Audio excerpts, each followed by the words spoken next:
Hi everyone, Merry Christmas. As shown in the graph, the stator is a critical part of electrical motor. I'm going to show you a fancy machine that is specially made for the stator called welding. Today it's a holiday for most of the people, including Chinese people and international friends, so a lot of many people here. I would like to take this chance to give a simple introduction about one of the biggest machines in our plant, the laser welding production line for electric motor stator manufacturing. It's really a huge machine. I think it's about 10 meters wide. You can have a look. Now some doors are still open. That is because this machine is still in debugging and adjustment stage.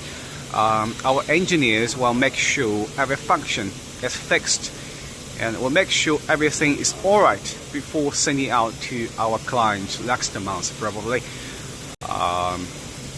Down below, these are some toolings on the pallet. Eventually these toolings will be installed on the machine for different purpose. Let's move ahead.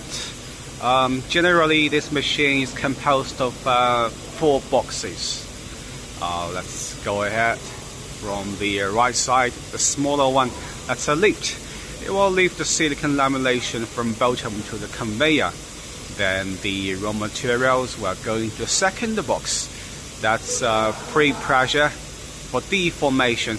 It will clean the waste and burrs on the silicon steel lamination. You can see there are huge pump on the top.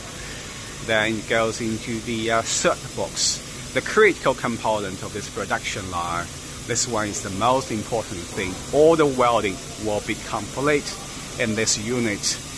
And after welding, it goes into the last box. That's for slot gauge and QR code marking.